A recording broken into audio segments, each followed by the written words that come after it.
One of the most exciting parts about buying a home is visualizing all the different ways that we're going to make it our own. We can do a bathroom remodel, we can do a kitchen remodel, we can change the paint. When we own a home, we can pretty much do anything that we want to, so long as within legal compliance of the area that you reside. Let's talk about the 5-step plan that you can use to calculate your remodeling cost.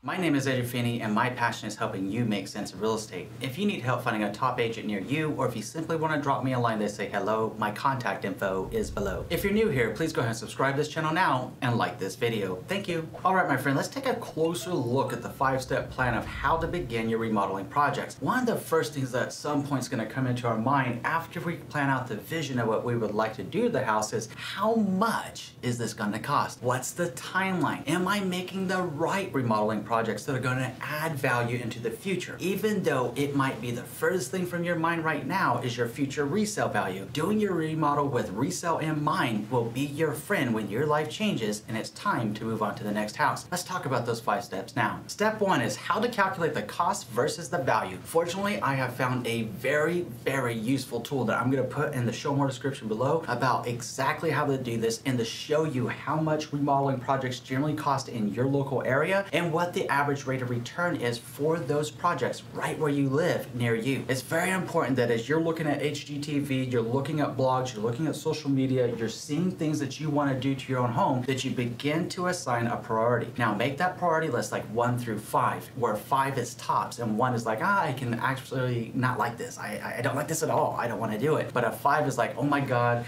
I want to do this right now. Go ahead and do that so you can prioritize out your renovations, your remodels, and what's most important to you in a logical sequence. Doing this part now and being clear on how much this is going to cost and what projects you want to do will prevent you living in that forever remodel perpetual state none of us like to live in. Again, as a pro tip, I'm going to make that remodeling calculator versus value available to you in the show more description below. Please check it out. Step 2 is to develop your vision and the scope of work. So when we're talking about developing the vision, it goes back into our mindset of visualizing everything that we want to see in our house. We can visualize the different paint color we want on the wall, which by the way is always the cheapest and easiest thing to do that gives the most wow factor from day one. Is just repainting the house. It's pretty easy to do. Now when we start thinking about beyond that and we get into the cabinets, we need to start considering not only the vision but the scope of work involved. If we're talking about gutting out our kitchen, that means that we're going to have several different phases of that project. We're going to have the demolition phase where they're going to come in and remove everything, and then we're going to have the preparation phase, phase 2 essentially, of the scope of work, where they're going to have to go in and maybe redo plumbing and maybe redo anything else to prepare for the new upgrades going in. And phase number 3, you're going to have the installation of the product that you've chosen. So as you're developing that vision, what kind of cabinets are going in when you visualize that space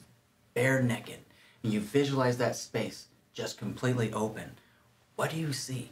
And how do you see it? Think about your vision and be clear on what you want so that you can be clear on the scope of work involved and how this is going to go through, from phase 1 being demolition, number 2 being preparation, number 3 being installation, and number 4 being the finished product. Step 3 is deciding on the methods that you're going to take to accomplish your renovation. When we're talking about considering the methods, are you going to hire a handyman? Are you going to hire a professional? Are you going to hire a contractor? Are you going to hire a general contractor? How much of this can you realistically do yourself? Now, fortunately with demolition, most of us would probably love the idea of taking a sledgehammer to a house, and in this case, it's okay to do so. You can just start knocking out the walls and having a grand old time, taking everything out in the house. It's a lot of fun. It really is. Make sure you don't damage your house too badly, but at least get the product out. Doing so can save you some change up front, and it's going to add up to a lot by the time you're done with your overall vision for your new place. Now there's obviously going to be some trades that got to come in, and I strongly encourage you to hire a robust contractor or the appropriate tradesmen and ladies to make this happen, where you're going to have electrical going on, you're going to have plumbing going on, where you're going to have carpenters and craftsmen working on your house. Make sure that you do your due diligence, you check their online ratings, you check their online reviews, and you get at least 2 to 3 estimates each for each trade that you're going to need involved in this project. This is where the how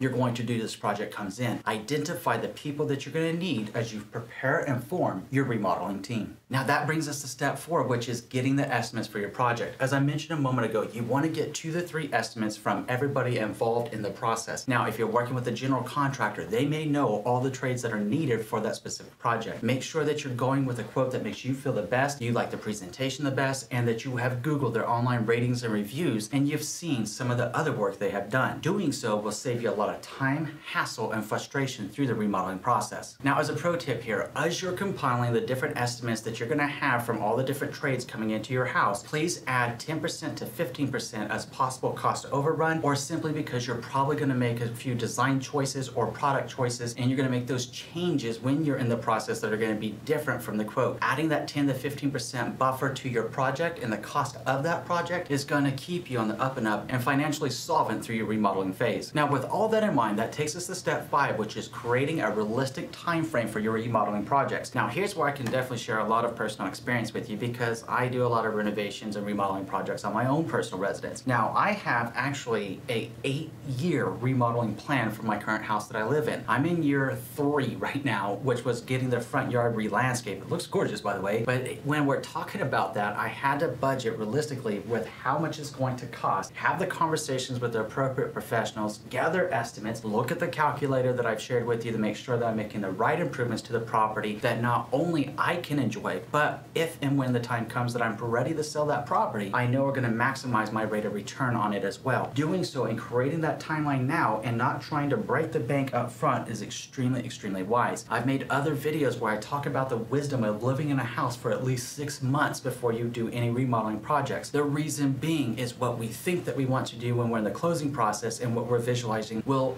probably change as we're living in the house and we start noticing different things about the property that may be more important to us to change. It's something to think about as you create your own timeline. So to give you, for instance, right, if you want to say that you want to repaint the house, okay, consider that phase 1 done. All you need is to hire a painter to come in and paint the interior, exterior of the house and get it done. There's a year's project. If you have the financial budget for more, go ahead and take it on. But if not, then just change out the paint and move on to year 2. Year 2, you might say, hey, I want to do a major bathroom remodel in my master bathroom. And by the way, when you do a master bathroom remodel, please remodel your secondary bathroom so the house looks complete on that level. And when you do that, then you're like, okay, year 2, I'm going to need $30,000 for all my bathroom remodels to make it just the way I want. Now you have a goal in mind, and whether it's year 2 or whether it puts you in the year 3, it doesn't matter. You have a vision, you have a timeline, you know how much you need to save to have that project completed, and then you can plan out the next major remodel. Next major remodel might be something like your landscaping in your front and your backyard, having it redone, having it spruced up. We know that curb appeal is most definitely going to add some pop and some wow to your resale value when the time comes, and it's going to make you feel extra happy driving up to that place with that beautiful yard, only to find out it's yours. So when we're thinking about creating the timeline, create a realistic one that is responsible for you financially, and it's something that you can achieve over time. Let's face it, when we move into our home, we don't have to go anywhere anytime soon, right? The only one that's going to decide whether we want to move or not is who?